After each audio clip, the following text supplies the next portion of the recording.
나는 전능하신 아버지 하나님 전지의 창조주를 믿습니다. 나는 그의 유일하신 아들 우리 주 예수 그리스도를 믿습니다. 그는 성령으로 잉태되어 동정녀 마리아에게서 나시고 본디오 빌라토에게 고난을 받아 십자가에 못 박혀 죽으시고 천사된 지 사흘 만에 죽은 자 가운데서 다시 살아나셨으며 하늘에 오르시어 전능하신 아버지 하나님 우편에 앉아 계시다가 거기로부터 살아있는 자와 죽은 자를 심판하러 오십니다. 나는 성령을 믿으며 거룩한 공교회와 성도의 교제와 죄를 용서받는 것과 몸의 부활과 영생을 믿습니다.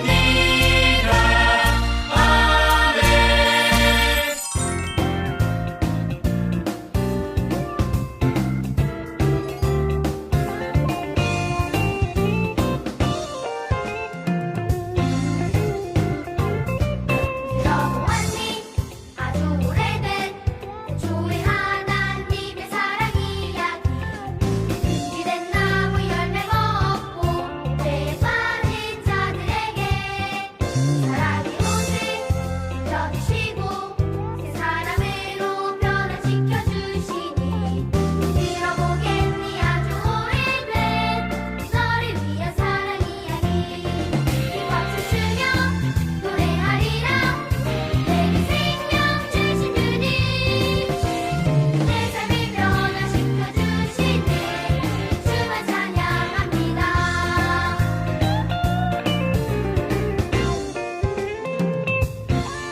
들어보았니 아주 오래된 주의 하나님의 사랑 이야기 금지된 나무 열매 먹고 죄에 빠진 자들에게 사랑이 오직 펴주시고 새 사람으로 변화시켜 주시니 들어보겠니 아주 오래된 너를 위한 사랑 이야기 박수 치며 노래하리라 내게 생명 주신 주님 내 삶을 변화시켜 주시네 주만 찬양합니다.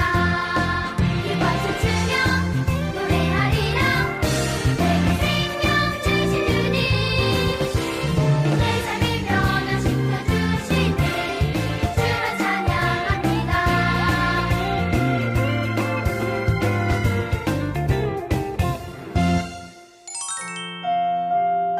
사랑의 하나님 감사합니다. 오늘도 예배드릴 수 있게 해주셔서 감사합니다. 이번 여름 캠프를 통해 하나님을 더 많이 알아가고 하나님이 만드신 자연을 더 소중하게 다룰 수 있게 해주세요. 하나님 지혜 전도사님을 통해 힘을 주셔서 말씀을 잘 전하실 수 있도록 도와주세요. 하나님 감사합니다. 예수님의 이름으로 기도드렸습니다. 아멘.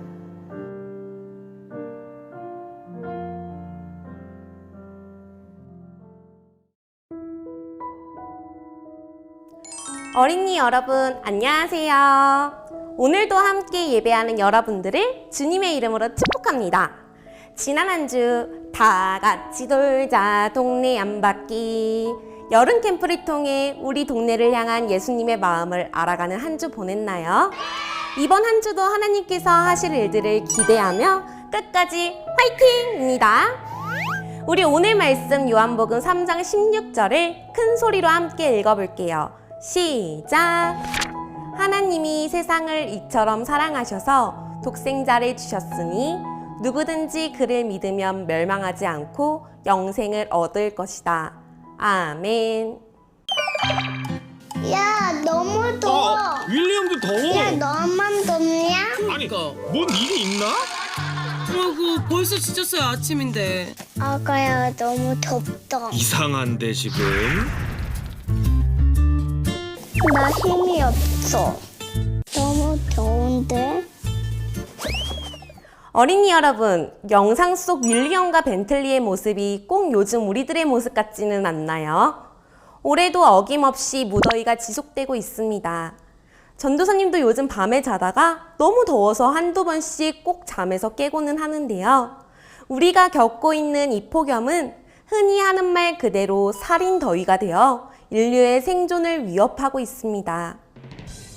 한국의 폭염 문제가 점차 심각해지면서 폭염 위험도가 높은 지역이 늘어났으며 이로 인한 인명피해도 2배 증가할 것이라 예측되고 있습니다.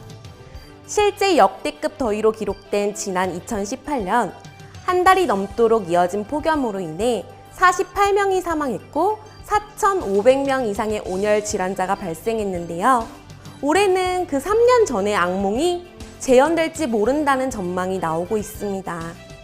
장마가 일찍 물러가고 고온 다습한 날씨가 이어지면서 대기 정체로 고기압이 겹쳐 발생하는 열돔 현상이 일어난 건데요. 이런 열돔 현상은 우리나라뿐 아니라 세계 곳곳에서 관측되고 있습니다.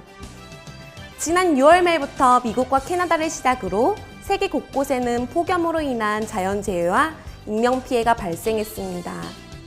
특히 캐나다는 103개의 지역이 역대 최고 기온을 경신하면서 700명 이상이 목숨을 잃었고 150건 이상의 산불이 발생해 큰 피해를 입었는데요. 과학자들은 이런 사태의 원인으로 지구온난화로 인한 기후변화를 지목합니다. 산업화 이후 지구 평균 기온이 1.2도 상승하여 극심한 폭염 발생 가능성을 최소 150배 증가시킨 것이라고 분석했는데요. 이러한 극심한 폭염의 원인은 인류가 초래한 지구온난화로 인한 기후변화 외에 설명할 방법이 없다고 결론지었습니다. 이 살인적인 무더위를 만든 것이 바로 우리 모두라는 것이지요. 아이고 여러분, 나 좀 살려줘요. 어? 이게 무슨 소리죠? 누가 우리를 부르고 있네요. 우리 함께 가볼까요? 아우 뜨거워. 숨이 안 쉬어져요. 산성교회 어린이 친구들, 제발 나 좀 살려줘요. 우리가 쓰다 버린 플라스틱들, 검은 매연을 내뿜는 자동차, 몇 번 안 입고 버린 옷들, 우리가 남긴 음식들, 여러 가지 쓰레기들로 인해 지구가 아파하고 있어요. 하나님은 이 세상을 하나님 보시기에 아름답게 창조하시고 사람들이 하나님의 뜻대로 이 세상에 있는 것을 돌보고 아끼고 사랑하기를 원하셨어요. 하지만 사람들은 자기 욕심대로 편리한 대로 이 세상을 다스렸어요. 그 결과 지구는 점점 아프기 시작했고요. 뜨겁게 열이 나고 있는 상태예요. 오늘은 그 원인 중 하나인 음식물 쓰레기에 대해 우리 친구들과 나누려고 합니다. 누군가에게는 오늘 하루를 버텨낼 힘을 주고 누군가에게는 즐거움을 주고 누군가에게는 삶의 활력이 되어주는 음식. 전도사님도 맛있는 음식을 먹을 때가 가장 행복한데요. 특별히 우리나라는 예전부터 음식으로 정을 나누는 문화가 있어서 상다리가 부러진다라는 말처럼 푸짐하게 차린 밥상을 일종의 미덕으로 여깁니다. 하지만 필요 이상의 음식은 결국 남겨져 쓰레기가 되어 버려지기 마련인데요. 우리나라 하루 생활 폐기물 중 음식물 쓰레기가 차지하는 비율은 무려 30%나 된다고 합니다. 여러분들도 혹시 먹기 싫은 음식이라는 이유로, 배가 부르다는 이유로, 맛이 없다는 이유로 음식물을 너무나도 쉽게 버리고 있지는 않나요? 이렇게 우리가 무심코 버린 음식물 쓰레기, 나 혼자서 버린 양은 얼마 안 되지만 우리나라에서 하루에 버려지는 음식물 쓰레기의 양은 과연 얼마나 될지 함께 살펴보도록 하겠습니다. 우리나라에서는 하루에만 14,000톤이 넘는 양이 음식물 쓰레기로 버려지고 있는데요. 이를 1년으로 환산하면 연간 500만 톤이 넘는 양으로 코끼리 100만 마리 무게에 해당하는 양이 매년 버려지고 있는 상황입니다. 이를 처리하는 데 드는 비용도 어마어마한데요. 연간 약 8천억 원으로 이 돈이면 서울에서 대전까지 지하철을 뚫을 수 있는 비용이라고 합니다.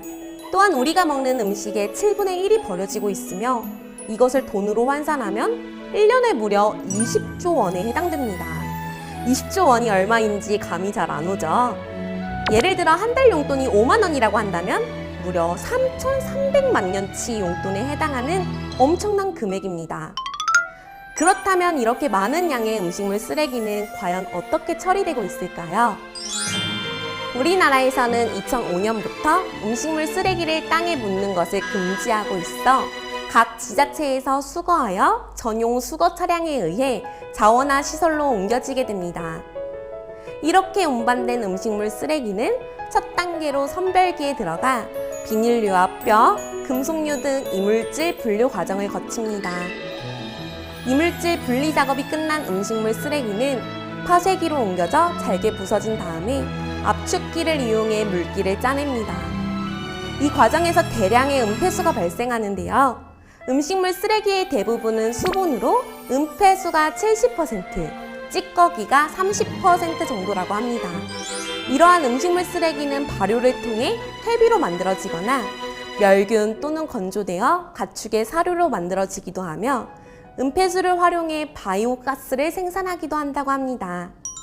그렇다면 여기서 이렇게 질문할 수가 있지요. 전도사님, 아무 쓸모없어 보이던 음식물 쓰레기가 사료나 퇴비, 바이오가스로 재활용되다니 별 문제가 없는 것은 아닐까요? 얼핏 보면 문제가 없어 보이지만 음식물 쓰레기의 특성상 다량의 수분을 함유하고 있기 때문에 재활용 단계에서 대량의 은폐수가 발생하며 혼합 배출된 이물질로 인하여 실질적인 재활용률은 40% 미만이라고 합니다. 또한 사료로 사용될 경우 조류 독감, 아프리카 돼지 열병과 같은 전염병의 매개체가 될 우려가 있는데요. 실제로 경기도의 한 마을에서 음식물 쓰레기 사료를 먹은 소 100여 마리가 집단으로 폐사하는 사건이 발생하기도 했었죠. 또한 은폐수의 경우에는 다량의 염분을 함유한 고농도 악성 폐수이기 때문에 처리하는 데 높은 비용이 요구됩니다. 뿐만 아니라 처리 후에도 하수 처리장에서 방류하는 처리수보다 오염도가 높다고 하니 환경을 보호하는 것과는 거리가 멀어지게 됩니다. 그리고 가장 중요한 것은 음식물 쓰레기 처리 과정에서 많은 온실가스가 발생하게 되는데요. 전 세계 온실가스 중 8%가 버려진 음식물을 처리하는 데에서 발생한다고 합니다. 음식물 쓰레기로 인한 이산화탄소 발생이 지구온난화의 주요 원인 중 하나가 되지요. 이 모든 것을 생각한다면 결국 음식물 쓰레기 발생 자체를 줄이는 것 말고는 방법이 없는 것입니다. 우리나라에서 버려지는 음식물 쓰레기의 30%는 먹고 남은 음식물이며 9%는 보관 중 폐기되는 음식물이라고 합니다. 즉, 남겨진 음식만 하루에 4,200여 톤, 보관 중 폐기되는 식재료가 1,300여 톤에 달하는 것이지요. 어린이 여러분, 오늘도 수많은 음식들이 냉장고에서 잊혀지고 많이 만들어 남겨지고 먹지 않아 버려지고 있습니다. 우리가 조금만 더 관심을 가지고 주의를 기울인다면 음식물 쓰레기는 분명 줄일 수 있습니다. 그러기 위해 오늘부터 몇 가지를 함께 실천했으면 좋겠는데요. 첫 번째는 냉장고 다이어트입니다. 먼저 냉장고에 있는 식재료와 유통기한을 확인합니다. 그리고 있는 재료 위주로 식단을 짜서 필요한 재료만 구입한다면 불필요한 식재료 낭비를 막을 수 있겠지요. 또한 꼭 필요한 만큼만 사고 딱 먹을 수 있는 만큼만 요리하는 것. 이것이 음식물 쓰레기를 줄일 수 있는 첫걸음입니다. 두 번째는 재활용될 수 있도록 잘 버리는 것이 중요합니다. 음식물 쓰레기로 배출할 수 있는 것과 아닌 것, 아직도 헷갈리는 분들이 많으시죠? 이번 기회에 제대로 알고 잘 구분하여 버렸으면 좋겠는데요. 동물이 먹을 수 있는지를 생각해 보시면 됩니다.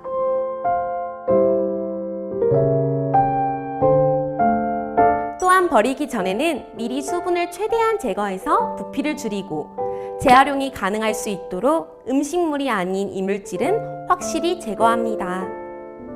또한 동물 사료로 재활용될 수 있도록 염분을 제거하여 버리는 거 잊지 마세요. 이렇게 전 국민이 음식물 쓰레기를 20%만 줄여도 온실가스 배출량은 연간 177만 톤이나 줄일 수 있습니다. 이것은 승용차 47만 대에서 나오는 배기량과 맞먹고 소나무 3억 6천만 그루를 심는 것과 같은 효과라고 합니다. 한 사람의 작은 노력이 모이면 이 세상을 아름답게 회복시킬 수 있을 것입니다. 이 세상을 사랑하신 하나님의 마음을 기억하며 하나님이 창조하신 모든 세계를 아끼고 사랑하는 어린이 여러분 되기를 소망합니다. 여러분, 말씀 잘 들었지요? 복음서에 보면 예수님께서 오병이어의 기적을 행하신 후에 이렇게 말씀하셨어요. 다 거두어서 남는 것이 없게 하라. 버리는 것이 없게 하라. 이렇게 말씀하셨어요. 음식을 볼 때마다 이 예수님의 말씀을 기억했으면 좋겠어요. 그래서 우리를 통해서 여러분과 제가 힘을 합하면 아름다운 일들이 이 땅 가운데 어떤 변화가 일어나지 않을까요? 그 마음으로, 그 선한 마음으로 시간 기도합시다. 사랑하는 주님, 고맙습니다. 다 같이 돌자 동네 한 바퀴라고 하는 여름 캠프를 가지고 우리가 덜 소비하고 더 많이 나누자. 특별히 오늘 말씀은 음식을 남기지 말자라고 하는 말씀으로 우리가 들었습니다. 이 말씀 우리의 삶 가운데 어렵지만 잘 행할 수 있는 힘과 지혜를 더하여 주시옵소서. 이제는 예수 그리스도의 놀라우신 은총과 하나님의 큰 사랑과 성령님의 그 도우심이 하나님 우리의 작은 움직임을 통해서 이 땅을 더 아름답게 가꾸을 수 있도록 도와주옵소서라고 기도하는 우리 친구들 삶 위에 이들이 걸어가는 그 아름다운 삶 위에 지금부터 영원토록 함께 하시기를 간절히 축원합니다. 아멘. 음식은 딱 먹을 만큼만 남기지 맙시다. 음식은 딱 먹을 만큼만 남기지 맙시다. 음식은 딱 먹을 만큼만 남기지 맙시다. 음식은 딱 먹을 만큼만 남기지 맙시다. 음식은 딱 먹을 만큼만 우리 음식 남기지 맙시다. 음식은 딱 먹을 만큼만 남기지 맙시다.